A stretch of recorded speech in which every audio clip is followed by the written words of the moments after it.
At 23:57 on October the 21st, 1942, Lieutenant Rory Brennan stood behind the wheel of PT-48, watching 4 Japanese Daihatsu barges cut through black water off Cape Esperance. His hands were shaking, not from fear, from exhaustion mixed with something close to desperation. 26 years old, 14 night patrols, 0 confirmed kills. Behind him, 23-year-old gunner's mate Mitch Sullivan sat hunched over a weapon that had never been fired from a PT boat, a 37mm aircraft cannon. 280 pounds of steel and hydraulics bolted to a mount welded together 9 hours earlier from scrap metal and desperation. Sullivan's knuckles were white against the cannon's grips. 6 loaded magazines sat stacked on the deck beside him. Each magazine held 30 rounds. Each round was designed to punch through aircraft aluminum at altitude. Nobody knew if the rounds would penetrate the quarter-inch steel plate armor on a Japanese barge at sea level. Nobody knew if the mount would hold when the cannon fired. Nobody knew if the deck would collapse under the recoil. The barges were 800 yards ahead. Each one carried 60 armed troops and ammunition bound for Guadalcanal. Each barge mounted a Type 92 heavy machine gun amidships. Steel plate thick enough to stop rifle fire protected the hull. Brennan had 4 Mark 8 torpedoes mounted on PT-48. Each torpedo weighed over 2,000 pounds and carried a 466-pound TNT warhead. Devastating weapons. Against ships, against shallow draft barges drawing 5 feet of water, the torpedoes were useless. The minimum depth setting was 10 feet. Every torpedo Brennan fired would pass directly underneath its target and detonate harmlessly in deep water. He'd learned that 36 hours earlier, the hard way. If the crude cannon mount failed when Sullivan pulled the trigger, the 280-pound weapon would become a projectile. It would tear through Sullivan's chest before punching through the hull and sinking PT-48 in 300 feet of water. Brennan kept his course steady. He was committed now. Sullivan flipped the safety off. The cannon was ready. His finger rested on the trigger. 36 hours earlier, this weapon did not exist on any United States Navy vessel. This is the story of how it came to be. 36 hours earlier, October 19, 1942, 23:45 hours. Brennan crouched behind PT-48's wheel watching 3 Japanese barges through binoculars. The boats were running dark. No lights, just black shapes against blacker water. Patrol number 14. He'd joined Motor Torpedo Boat Squadron 3 in August. 2 months, 28 nights at sea, not a single confirmed kill to his name.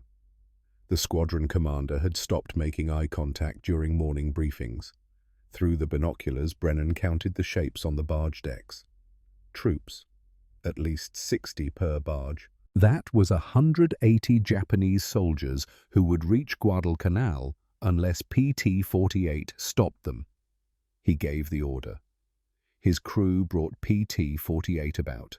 Full speed, 41 knots. The plywood hull shuddered as it came up on plane. At 1,000 yards, Brennan's torpedo officer called ready. At 800 yards, Brennan gave the order to fire. 4 Mark 8 torpedoes dropped from their tubes. White wakes traced across black water. Perfect spread. Perfect trajectory. 2,000 pounds of high explosive per weapon streaking toward the barges at 46 knots. The torpedoes passed underneath all 3 barges without detonating, every single one. The Japanese barges drew 5 feet of water. The torpedoes ran at 10 feet depth. Simple mathematics. Deadly mathematics. The lead barge's Type 92 machine gun opened fire. 7.7mm rounds stitched the water 30 yards short of PT-48. Orange tracers drew lines across the darkness. Brennan ordered his gunners to return fire. Twin 50-caliber Browning machine guns hammered, 850 rounds per minute. Devastating firepower against wooden fishing boats. Against steel-plated Daihatsu barges, the 50 caliber rounds sparked off armor and did nothing. The barges continued toward Guadalcanal, unharmed, untouched. Brennan ordered PT-48 to withdraw. There was nothing else to do. His torpedoes couldn't hit them. His machine guns couldn't hurt them. He could ram them, but that would sink PT-48 and kill his crew for the privilege of maybe damaging one barge, not a trade the Navy wanted. PT-48 limped back to Tulagi Harbor as the sun came up. Brennan didn't go to his rack. He sat on deck watching the other boats return from patrol. PT-40 had lost an engagement with a Japanese destroyer. 2 crew wounded. PT-46 had mechanical failure. 1 engine dead. PT-60 had encountered barges. Same result as Brennan. Torpedoes missed. Guns ineffective. Barges escaped. By mid-October 1942, Motor Torpedo Boat Squadron 3 had lost 6 boats in the waters around Guadalcanal. 17 sailors had died. The pattern was simple and brutal. PT boats detected Japanese barge convoys. PT boats attempted torpedo runs. Torpedoes missed. Barges returned fire. PT boats withdrew or burned. The Japanese were running supply missions down the slot every night. Destroyers and fast cruisers brought troops ammunition and food under cover of darkness. The Americans called it the Tokyo Express. When American aircraft made destroyer runs too dangerous, the Japanese switched to barges. Slower, smaller, harder to detect, immune to PT boat torpedoes. Squadron commanders at Tulagi were desperate for solutions. Some crews had mounted single-shot Army M337mm anti-tank guns on their bows. The crews removed the wheels and lashed the guns to timber planks. 1 shot. Manual reload. Better than nothing, not good enough. PT-109, commanded by Lieutenant John Kennedy, had mounted an M3 anti-tank gun the night before a patrol in August. The gun worked, sort of. Kennedy's crew could fire 1 round. Then they had to reload manually while Japanese machine guns raked the boat. Not sustainable. The real problem was mathematics. A Daihatsu barge could carry 60 fully armed troops or 8 tons of supplies. The Japanese were running 20 to 30 barges per night past Guadalcanal. PT boats had to sink multiple barges per patrol to disrupt supply lines. Single-shot guns could not do that. Brennan sat on PT-48's deck until 0300 hours. He didn't sleep.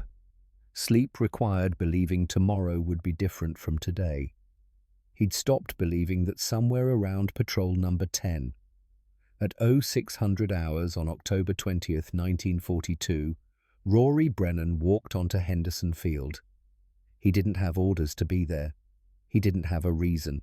He was 26 years old and operating on 30 minutes of sleep in 48 hours, and he couldn't sit on PT-48 for another minute, waiting for the sun to go down so he could go back out and fail again. Henderson Field sat 3 miles inland from Lunga Point. Marines had captured the airfield on August 7th. By October, the field looked like a graveyard. Wrecked aircraft lined the runway apron. P-400 Airacobra fighters, F-4F Wildcats. Some had been shot down by Japanese bombing raids. Some had crashed on landing. Some had simply died from mechanical failure and tropical heat. 23 Bell P-39 Airacobra fighters sat in pieces around Henderson Field. The Airacobra was a strange aircraft. The engine sat behind the pilot.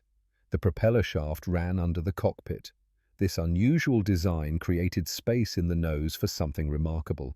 A 37mm Oldsmobile M4 automatic cannon firing through the propeller hub. Brennan stopped walking. He stood next to a P-39 with its nose buried in coral. The fuselage was crumpled. The wings were sheared off. The pilot had died 3 weeks earlier. Nobody had moved the wreck. The 37mm cannon protruded from the propeller hub like a steel finger pointing at the sky. Brennan knew the specs. Every Navy pilot knew the specs. The M4 cannon could fire 150 rounds per minute, 30 rounds per horseshoe-shaped magazine, muzzle velocity of 2,000 feet per second. The cannon was designed to destroy light armor and aircraft, high explosive rounds, armor-piercing rounds, devastating firepower. Brennan looked at the cannon. He looked back toward the harbor where PT-48 waited. He did the math. 150 rounds per minute, 30-round magazine, automatic fire, against steel-plated barges that laughed at 50-caliber machine guns. 3 mechanics from his crew were standing 50 yards away watching him. They'd followed him from Tulagi without asking why. Good crews did that. They knew what he was thinking. At 1400 hours that afternoon, Brennan approached Commander Alan Calvert, commanding officer of Motor Torpedo Boat Squadron 3. Calvert was 42 years old. He'd served in World War I as a destroyer officer. He had grey in his hair and permanent lines around his eyes from too many nights at sea and too many letters to write to families of dead sailors. Brennan found him in the operations tent, studying charts of the waters around Guadalcanal. Red marks indicated where PT boats had been lost. There were too many red marks. Brennan didn't salute. Calvert didn't look up. "I need permission to salvage cannons from the wrecked P-39s at Henderson Field, sir." Calvert's pencil stopped moving. He looked up slowly. "There is no procedure for that, Lieutenant. There is no procurement system. There are no official channels. There is no approval process for mounting aircraft weapons on naval vessels." "Yes, sir. The Bureau of Ordnance would have my head. The Bureau of Aeronautics would have the rest of me. There are regulations, there are specifications, there are technical requirements that must be met before any weapon system can be installed on a United States Navy vessel." "Yes, sir." Calvert set his pencil down. He leaned back in his chair. 30 seconds of silence. Outside the tent, the sound of aircraft engines. A flight of wildcats returning from patrol, or maybe heading out. It didn't matter. The war kept moving whether anyone had solutions or not. "Squadron 3 has lost 6 boats since September," Calvert said quietly. 17 men have died. I've written 17 letters to families, mothers, wives, one father who lost 2 sons in the same engagement. I am tired of writing those letters, Lieutenant." "Yes, sir." "If you mount an unauthorized weapon on PT-48 and it explodes and kills your crew, I will face a court-martial. If it damages the boat, I will be held responsible for destroyed Navy property. If it fails and Japanese barges sink your boat because you were focused on an untested weapon instead of proper tactics, I will spend the rest of my career explaining why I allowed it." Brennan said nothing. Calvert looked at the charts, at the red marks, at the dates beside each mark. "You have until tonight. If those Japanese barges keep running supplies, we lose Guadalcanal. If we lose Guadalcanal, we lose the Solomon Islands. If we lose the Solomons, the Japanese own the South Pacific. I don't have time for proper channels." Calvert looked up, met Brennan's eyes. "Get the cannon, Lieutenant. Make it work. Don't make me write another letter." "Yes, sir." By 1630 hours, 4 PT boat crews were walking Henderson Field with cutting torches and wrenches. They had until nightfall. 6 hours of daylight remaining. The Oldsmobile M4 cannon weighed 213 pounds without ammunition. The hydraulic recoil system added another 40 pounds. The feed mechanism another 30. Total weight of a complete gun assembly from a P-39 Airacobra, approximately 280 pounds.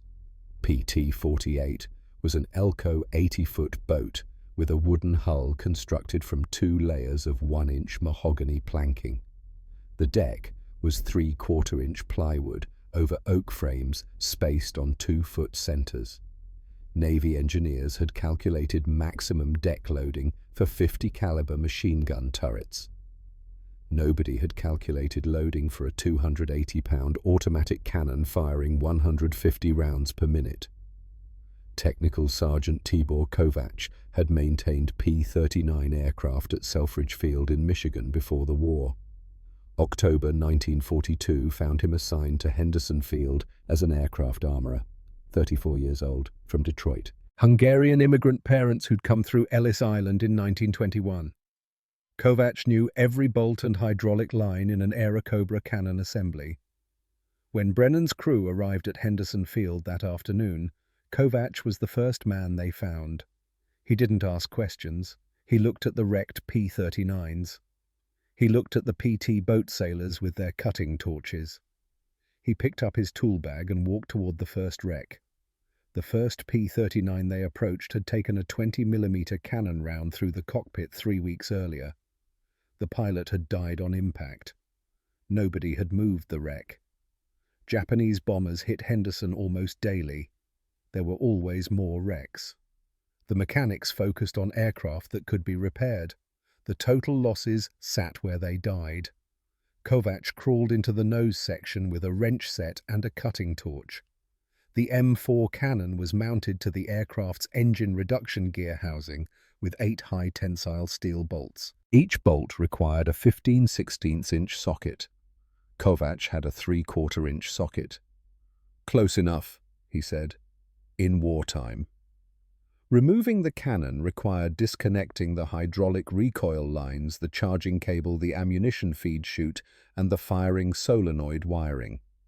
Then cutting through the engine mount. Kovac estimated 2 hours per aircraft.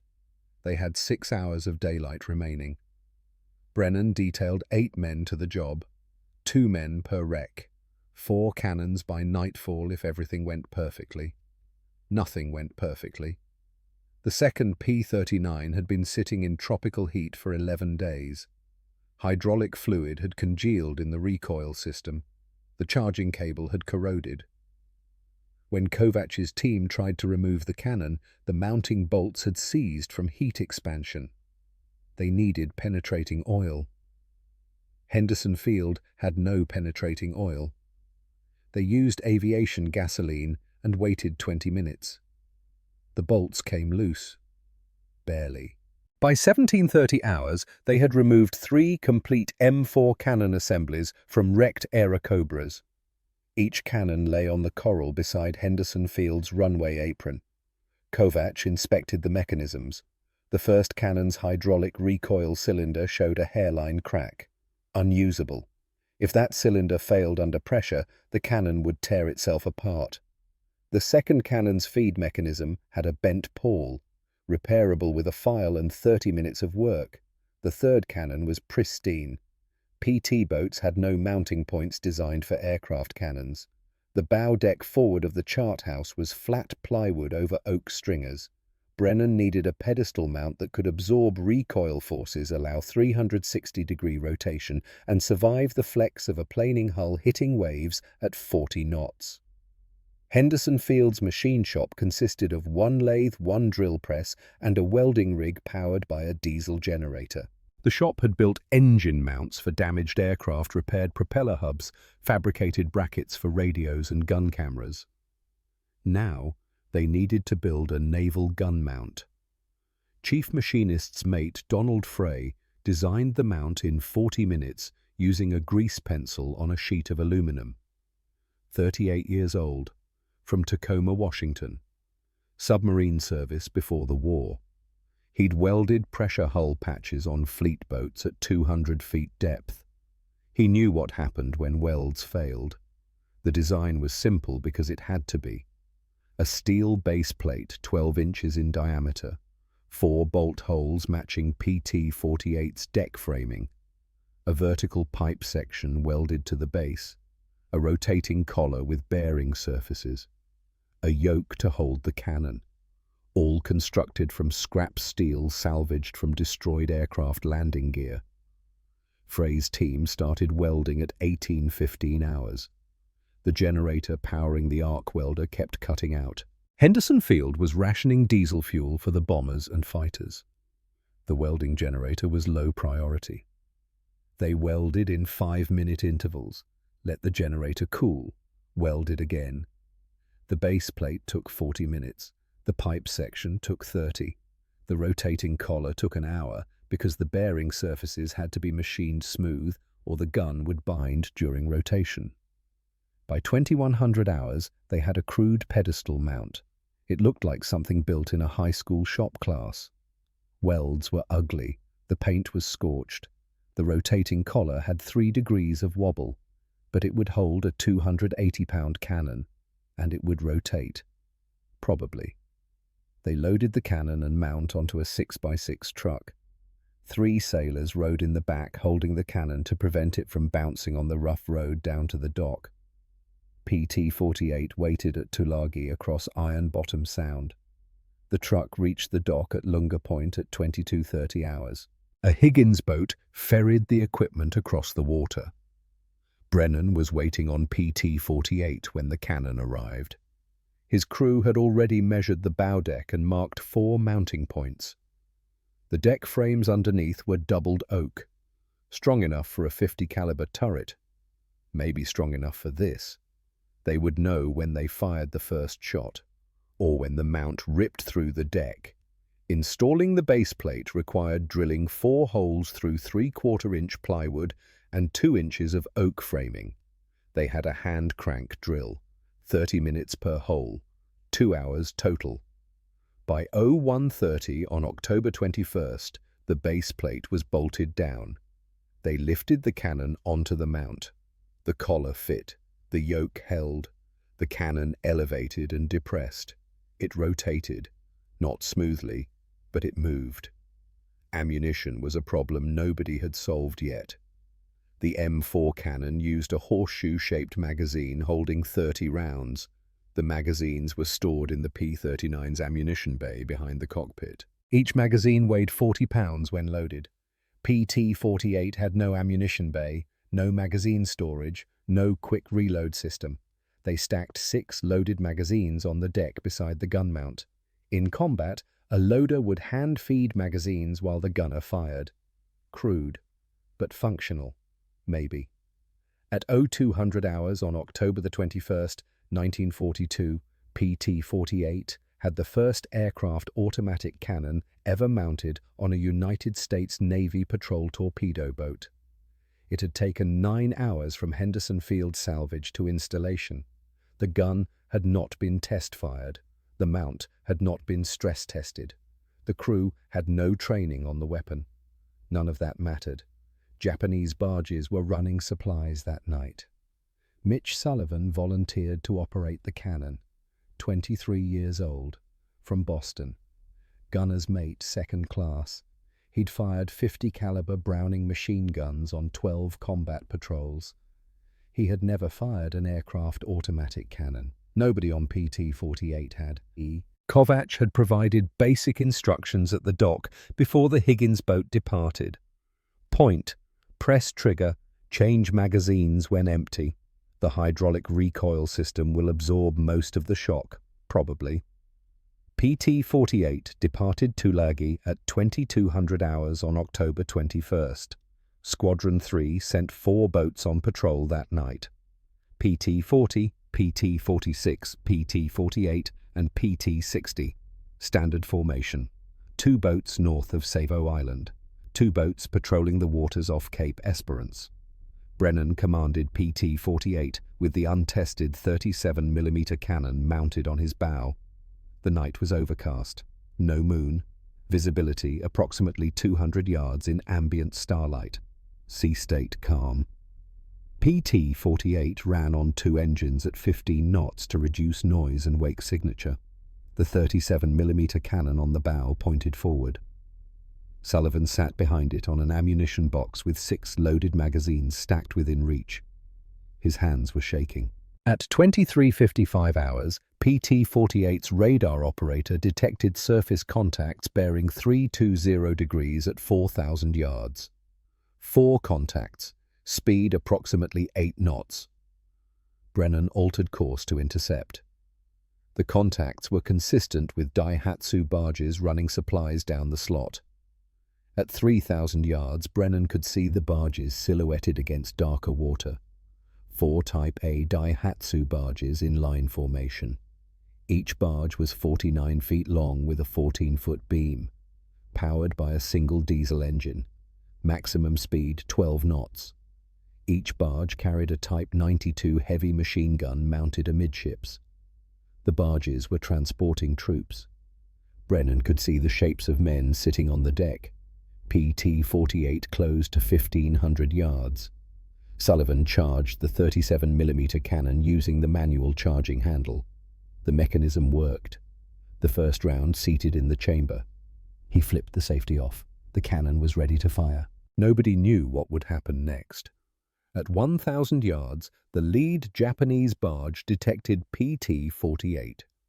The Type 92 machine gun opened fire. 7.7mm rounds stitched the water 30 yards short of the PT boat. Orange tracers drew lines across black water. Brennan maintained course. He was committed now. Sullivan opened fire at 800 yards. The 37mm cannon roared. The muzzle flash lit the entire bow deck white. For half a second, everything was visible. Sullivan's face, the stacked magazines, the crude welds on the mount, the grain of the plywood deck, then darkness again. And the sound. The roar wasn't like a .50 caliber machine gun. It was deeper, heavier, a sound that came from the chest instead of the ears. The recoil drove the gun backward in its mount. The deck flexed beneath Sullivan's feet. He felt the plywood give, felt the oak frames compress. The entire bow of PT-48 shuddered. The pedestal mount held. Sullivan kept his finger on the trigger. The M4 cycled at 150 rounds per minute, 2.5 rounds per second. The horseshoe magazine held 30 rounds. Sullivan emptied the magazine in 12 seconds. 12 seconds of sustained fire. 12 seconds of muzzle flash and recoil and the smell of burnt powder. The high explosive rounds hit the lead barge along its waterline. Each round exploded on impact. The first 3 rounds punched through the 1/4-inch steel plate armor like it was cardboard. The 4th round detonated inside the troop compartment. Orange flame erupted from the center of the barge. Not a fire. An explosion. The barge's diesel fuel tank had ignited. Men jumped into the water. Dark shapes against darker water. The barge continued forward for another 50 yards, burning. Then it settled by the bow and stopped moving. Sullivan yanked the empty magazine off the cannon. The horseshoe feed system came away clean, no jam, no malfunction. He grabbed the second magazine from the deck and slammed it onto the feed mechanism. 8 seconds. In combat, 8 seconds was an eternity. But it worked. The second barge in the Japanese formation turned hard to port, attempting to break away. PT-48's helmsman followed. Brennan closed to 600 yards. Sullivan fired the second magazine. 30 rounds in 12 seconds.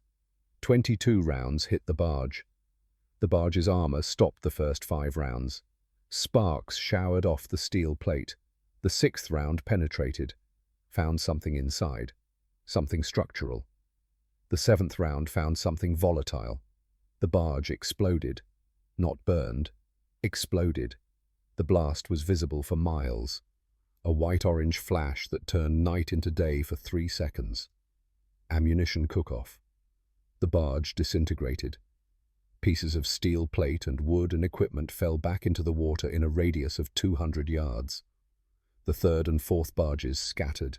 One turned north toward Savo Island. One turned south toward Guadalcanal. PT-48 pursued the southern barge. Sullivan loaded his 3rd magazine. His hands were steadier now. The mount's rotating collar was binding. He had to muscle the gun to track the target. The bearing surfaces that Frey had machined were already wearing under combat stress. Metal on metal, heat expansion. At 700 yards, Sullivan fired the third magazine. The barge returned fire with its Type 92 machine gun. 7.7mm rounds hit PT-48's bow. One round punched through the plywood deck 18 inches from Sullivan's position. He did not stop firing. The 37mm rounds walked up the barge from stern to bow. The barge's engine died. Smoke poured from the stern. The barge lost way and drifted. Men were abandoning into the water. The barge did not sink, but it was no longer combat effective. PT-48 broke off the attack at 00:20 hours. Sullivan had fired 90 rounds from the 37mm cannon, 3 magazines. The gun had not jammed. The mount had not failed. The deck had not collapsed. 2 Japanese barges were destroyed. 1 barge was disabled. 0 American casualties. Brennan radioed Commander Calvert at Tulagi. The transmission was brief. 4 words. "The cannon worked, sir." By 0300 hours, every PT boat commander in Squadron 3 was demanding an M4 cannon for his boat. The problem was simple mathematics. Henderson Field only had 23 wrecked Airacobras. Squadron 3 had 12 operational PT boats. The numbers didn't work. But Brennan had proven the concept. 2 barges destroyed in 1 engagement. With a weapon salvaged from aircraft wreckage and mounted on a pedestal welded from scrap steel in 9 hours. Commander Calvert sent a dispatch to Motor Torpedo Boat Squadron headquarters at 0600 hours. The dispatch was marked urgent. It contained Sullivan's account of the engagement, Brennan's tactical report, and a simple request: more cannons. By October 23rd, 3 more PT boats had 37mm cannons mounted on their bows: PT-40, PT-46, and PT-60. Crews stripped 5 more wrecked Airacobras at Henderson Field. The salvage operation became systematic. Teams knew which bolts to remove first, which hydraulic lines to disconnect, which electrical connectors to cut. The second cannon removal took 90 minutes. The third took 70. By the fourth, they had it down to 55 minutes. Tibor Kovac moved between work sites like a surgeon between operating tables, checking tolerances, verifying hydraulic pressure, teaching PT boat mechanics how to maintain weapons designed for aircraft service. The recoil system needs hydraulic fluid checks every 12 hours, he told a gunner's mate from PT-40. Salt water will corrode the seals. Check them every 12 hours, no exceptions. The gunner's mate nodded, wrote it down in a small notebook. The feed mechanism will jam if coral dust gets in the pawl. Kovac continued. Clean it after every patrol. Use aviation oil, not motor oil, aviation oil. More notes. The pedestal mounts improved with each installation. Chief Frey refined the design after examining PT-48's mount following the first combat action. The rotating collar showed excessive wear. The bearing surfaces had scored from the gun's recoil forces. Metal shavings contaminated the rotation mechanism. Frey added bronze bushings, salvaged from damaged aircraft wheel assemblies. The bushings reduced friction, distributed the load. The second-generation mounts rotated smoothly under combat loading. Frey worked 18-hour days, welding, machining, installing, training other machinists to replicate his work. 38 years old and operating on coffee and adrenaline, and the knowledge that every mount he built might save a PT boat crew. Nobody thanked him. Nobody had time for thanks. The Japanese ran barges every night. The mounts had to be ready. By October 24th, PT-40 engaged 3 barges off Kimbo Bay. The boat's newly installed M4 cannon destroyed 2 barges in the first magazine. 30 rounds, 20 seconds of firing, both barges burning and sinking within 2 minutes.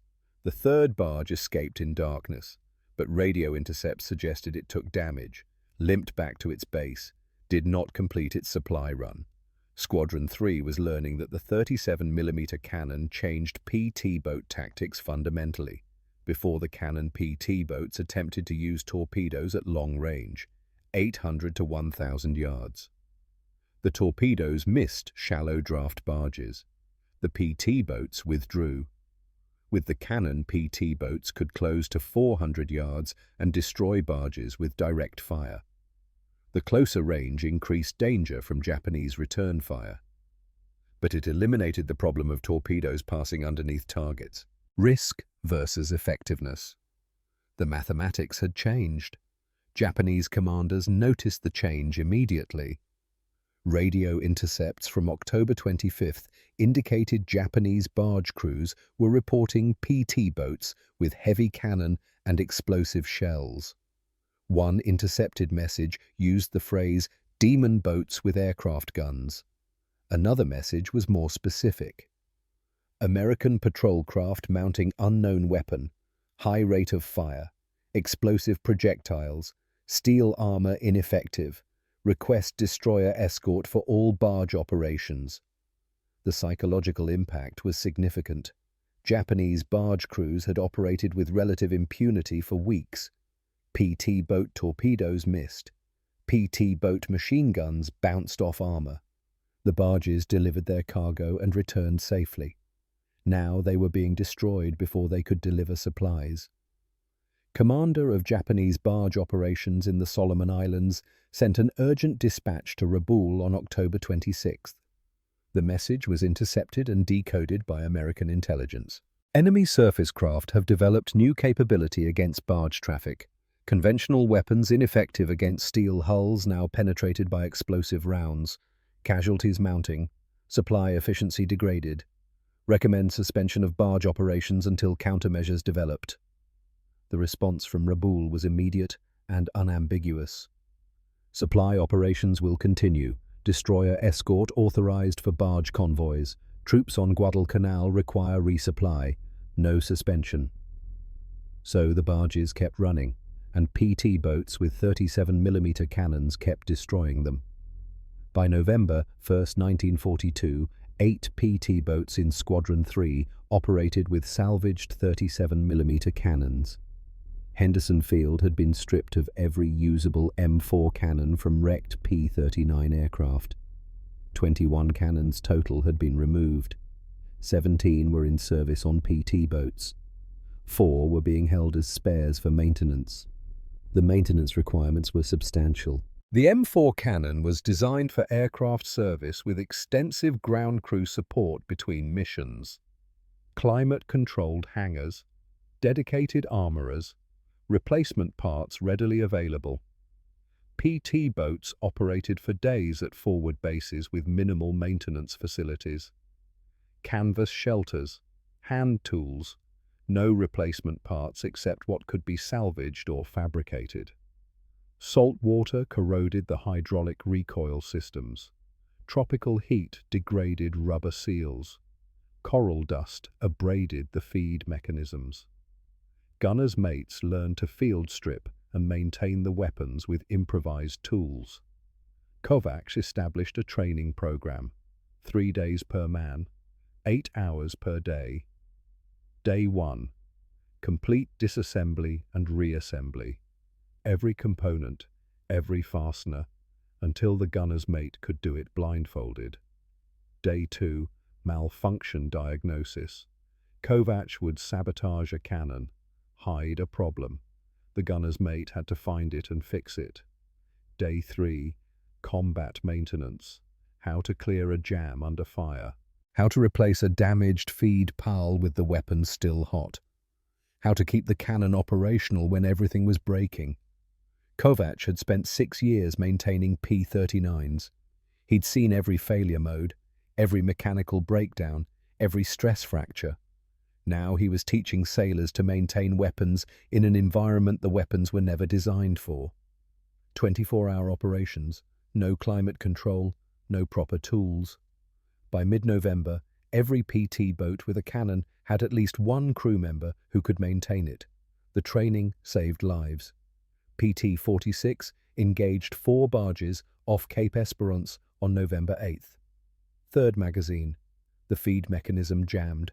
Round caught between the pawl and the chamber. Under fire. Japanese Type 92 machine gun raking the deck. The gunner's mate knew what to do. Kovac had trained him. He released the charging handle, manually extracted the jammed round, cleared the chamber, closed the feed mechanism, recharged the weapon. 18 seconds. The cannon fired. The barge burned. The success of the field modification reached higher commands quickly. Commander Motor Torpedo Boat Squadron South Pacific reviewed after-action reports from Squadron 3. 8 patrols. 23 Japanese barges engaged. 14 barges destroyed. 6 barges damaged. 3 barges escaped. 0 PT boats lost in those actions. The 37mm cannon proved itself statistically. On November 18th, Commander Motor Torpedo Boat Squadron South Pacific sent a dispatch to Bureau of Ordnance in Washington. The dispatch was classified confidential. It detailed the field modification, described the combat results, requested official approval for the installation and formal procurement of M4 cannons for PT boat use. The request included technical drawings of the pedestal mount design, ammunition consumption data, maintenance requirements, everything needed for institutional adoption. Bureau of Ordnance received the dispatch on November 23rd. The bureaucratic process that followed would normally take months. Design review, safety analysis, procurement planning, production scheduling. But the combat results from Guadalcanal were undeniable. PT boats with 37mm cannons were destroying Japanese barges at unprecedented rates. The field modification worked. On December 7, 1942, exactly 1 year after Pearl Harbor Bureau of Ordnance authorized production of standardized pedestal mounts for M4 cannons on PT boats. The mount would be manufactured by a contractor in Rhode Island. Initial production run 100 units. Delivery timeline 90 days. But PT boats in the South Pacific needed the cannons now, not in 90 days. Motor Torpedo Boat Squadron 6 arrived at Tulagi in mid-December 1942. 12 boats, fresh crews, standard armament, twin 50 caliber turrets and 20mm Oerlikon cannons, no 37mm aircraft guns. The squadron had deployed from the East Coast expecting to fight with torpedoes. Instead, they found Squadron 3 destroying barges with salvaged cannons. Squadron 6's commanding officer requested immediate cannon installation for his boats. The problem remained unchanged. Henderson Field had no more wrecked P-39 aircraft to salvage. Every flyable Airacobra was in service with the 13th Air Force.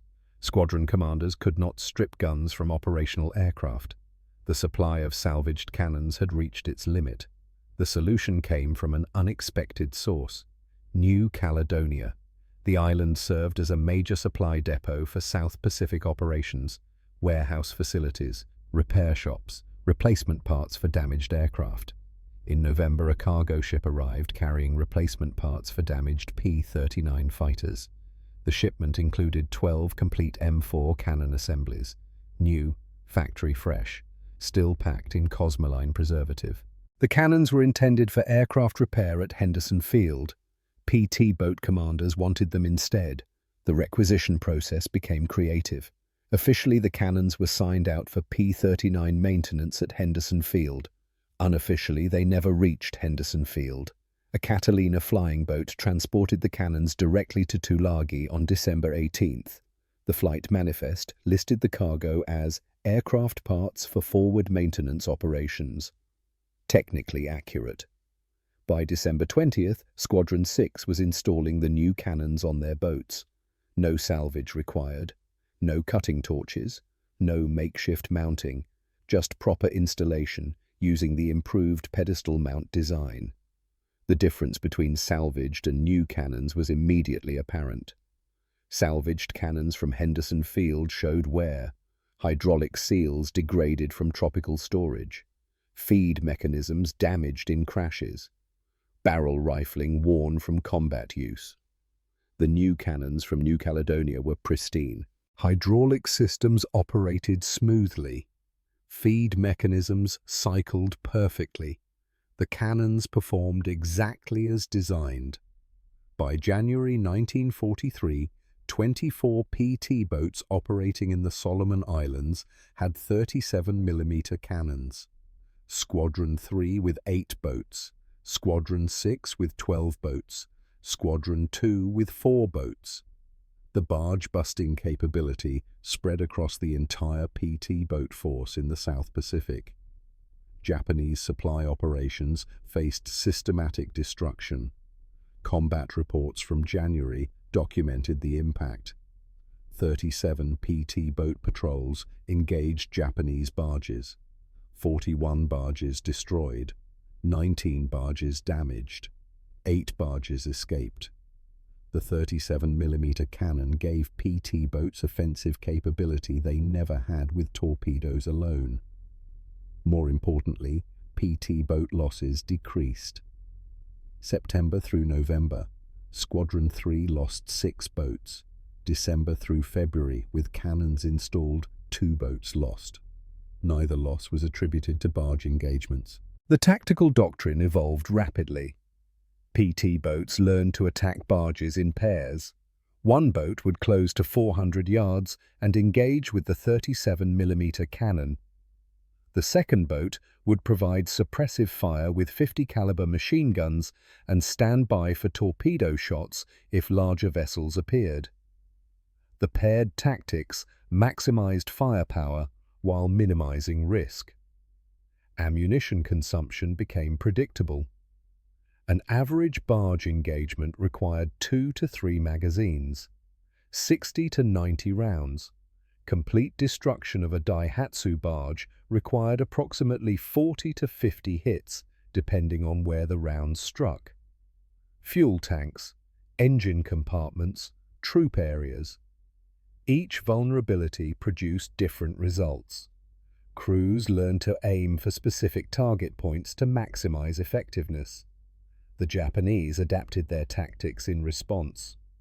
Barge convoys began traveling with destroyer escorts.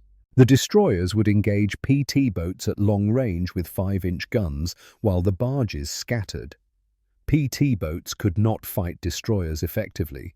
The 37mm cannon was devastating against barges. Against destroyers with 3-inch armor plate, ineffective. The tactical balance shifted again. Squadron commanders requested heavier weapons, 40mm Bofors guns, 3-inch deck guns, anything that could engage destroyers, but those weapons weighed substantially more than the M4 cannon. Installation required major structural modifications to PT boat hulls. The modifications would take months and require boats to return to stateside shipyards, not practical during active combat operations. The compromise was improved ammunition. Bureau of Ordnance developed a new armor-piercing round for the 37mm cannon. The round used a tungsten carbide penetrator designed to defeat light armor at close range, not sufficient for destroyer armor, but effective against the armor on Japanese patrol boats and sub-chasers. The new rounds reached Tulagi in February 1943. Limited quantities, 60 rounds per boat, reserved for encounters with armored targets. Meanwhile, stateside production of standardized cannon mounts continued. The contractor in Rhode Island completed the first 50 mounts in February. The mounts shipped to the Pacific in March. By the time they arrived, PT boat crews in the Solomons had already fabricated and installed over 30 field-expedient mounts. The factory mounts were better engineered, stronger welds, precision machining, proper bearing surfaces. But they served the same function as the improvised mounts built in Henderson Field's machine shop months earlier. Motor torpedo boat Squadron 8 deployed to New Guinea in March 1943. The squadron operated along the northern coast supporting MacArthur's advance. Japanese forces used barges extensively to move troops between bases. The same tactical problem that existed at Guadalcanal. PT boats with torpedoes that could not hit shallow draft targets. Squadron 8 arrived equipped with 37mm cannons as standard armament, factory mounts, new M4 cannons, adequate ammunition supplies. The field modification from Guadalcanal had become official equipment. The New Guinea campaign validated the cannon's effectiveness in different conditions: narrower waters, more restricted maneuver space, heavier jungle canopy providing cover for barges.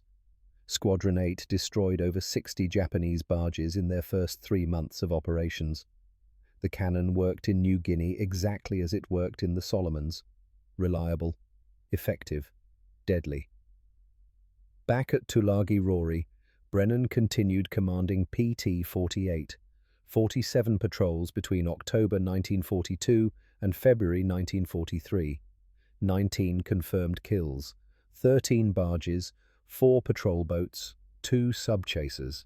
He was 26 years old and looked 40. Everyone in the squadron looked 40. Commander Calvert recommended Brennan for the Navy Cross in November.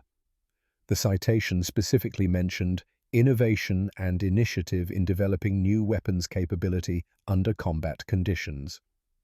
The medal arrived in February. Brennan accepted it in a brief ceremony, shook Calvert's hand, went back to work. There were still barges running supplies every night. The war kept moving.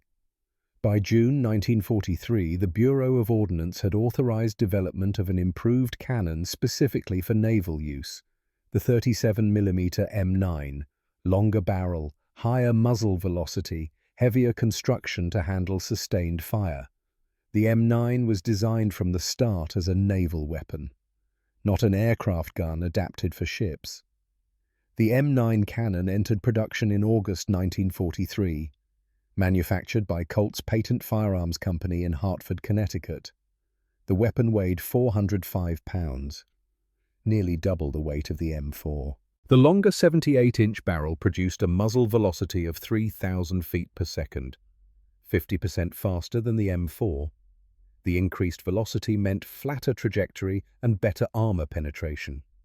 The first M9 cannons reached the Pacific in October 1943. Motor Torpedo Boat Squadron 15 received 24 weapons for installation on their boats. The installation required reinforced deck structures because of the additional weight. Naval architects designed strengthened mounting points with steel plate backing under the plywood deck. The modifications added 200 pounds of structural reinforcement per boat. Testing the M9 revealed immediate advantages. The higher muzzle velocity extended effective range to 1,000 yards. The M4 had been effective to 600 yards. The additional 400 yards of range meant PT boats could engage barges before entering effective range of Japanese return fire. Fewer American casualties, more successful engagements. The M9 used the same 30-round horseshoe magazine as the M4, but the higher chamber pressure meant the magazines had to be loaded with precise consistency. Variations in seating depth could cause feed failures. Armory personnel developed new loading procedures, each round checked for proper seating, each magazine function tested before issue. The quality control added time but eliminated combat malfunctions. By January 1944, the 37mm cannon had become standard factory equipment on PT boats. Elko Naval Division installed M9 cannons on boats during construction at their Bayonne, New Jersey facility. Higgins Industries in New Orleans did the same.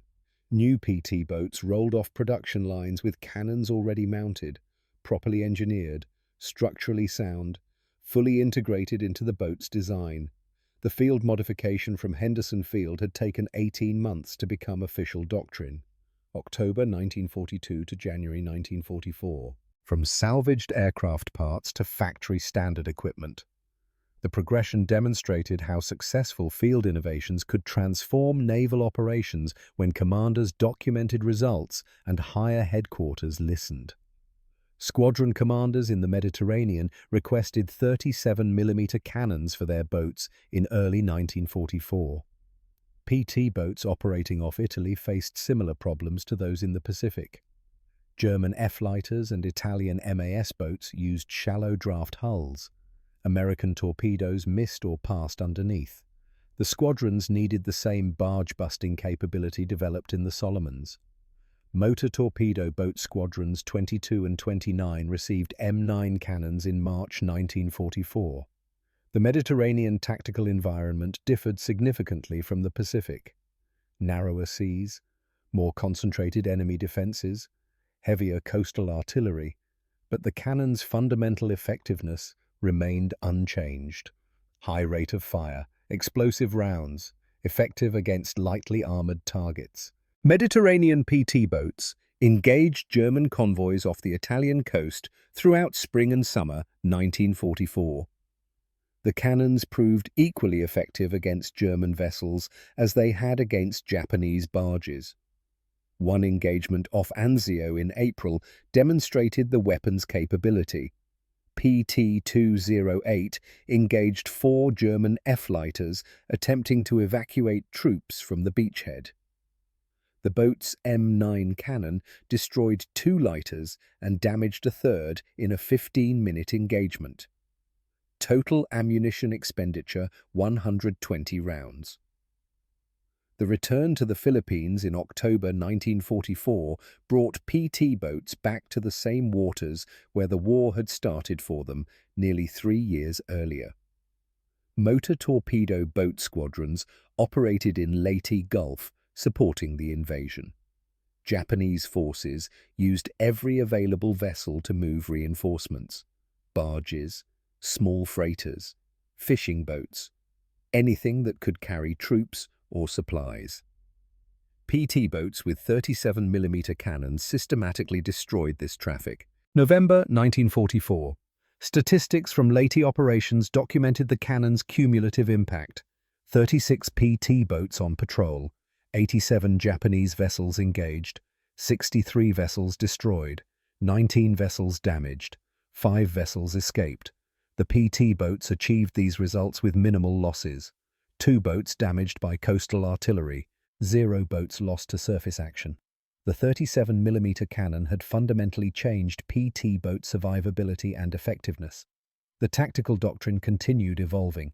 By late 1944, PT boats operated with standardized weapons loads: 1 M9 37mm cannon forward, 1 40mm Bofors gun aft, multiple 50 caliber machine gun positions, rocket launchers. The boats had transformed from torpedo platforms into heavily armed gunboats. The transformation began with that first salvaged aircraft cannon on PT-48 2 years earlier. Production numbers reflected the weapon's success. Colt manufactured over 1,500 M9 cannons between August 1943 and August 1945.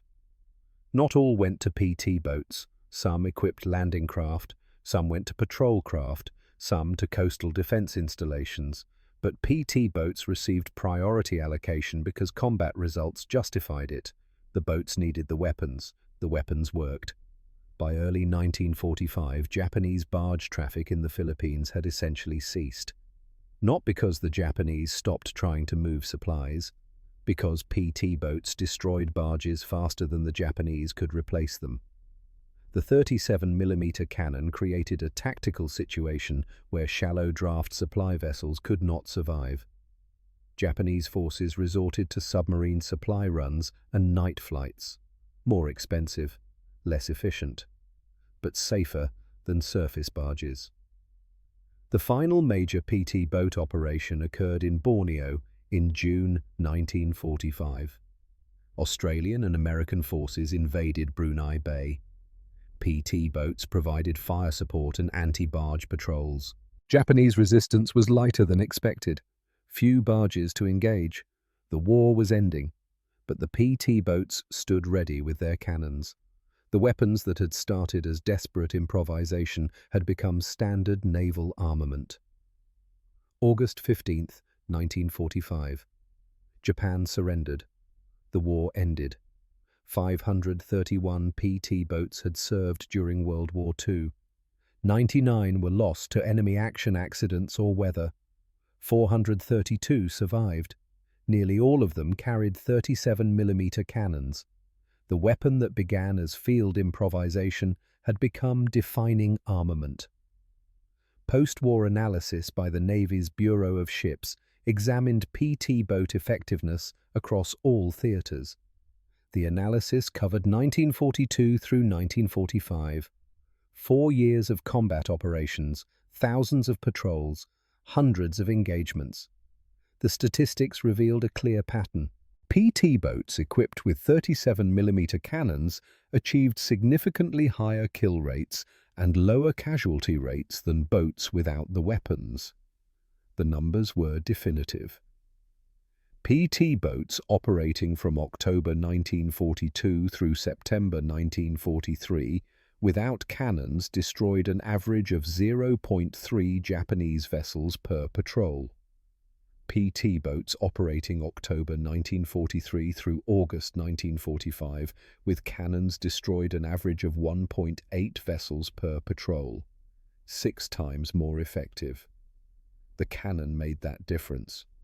American casualties reflected the same pattern. PT boat crew losses in the Solomons campaign from August through September 1942 averaged 4.2 sailors per week. October 1942 through February 1943, after cannon installation, averaged 1.7 sailors per week. 60% reduction. The cannons allowed PT boats to engage at ranges where Japanese return fire was less effective. The total number of Japanese vessels destroyed by PT boats with 37mm cannons exceeded 800 confirmed kills. Barges, small freighters, patrol boats, sub-chasers, landing craft. The majority were barges.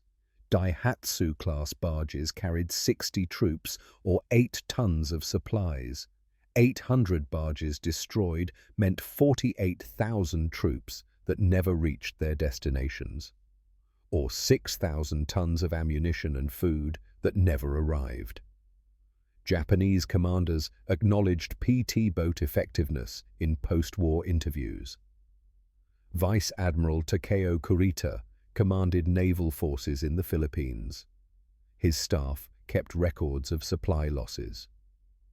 November 1944 through January 1945, Japanese forces in Leyte lost 73% of barge convoys to PT boat attacks.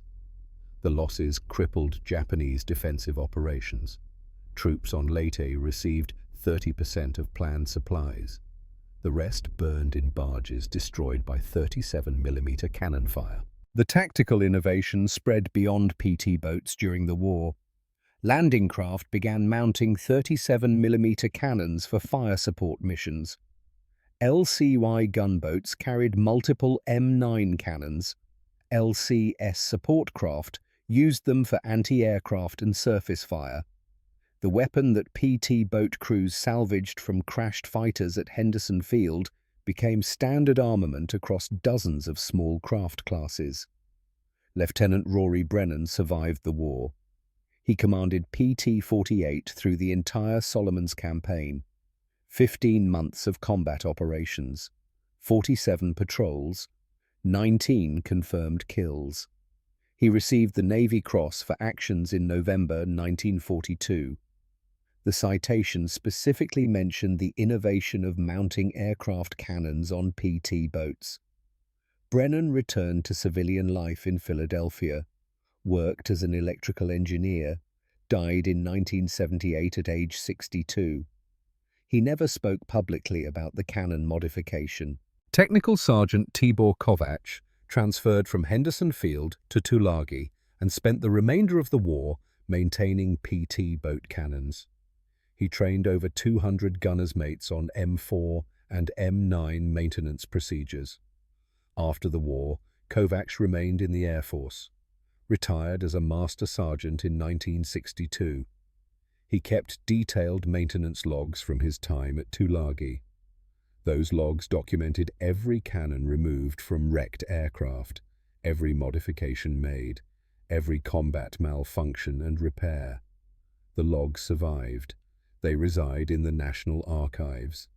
Chief Machinist's mate Donald Frey designed the original pedestal mount in Henderson Field's machine shop.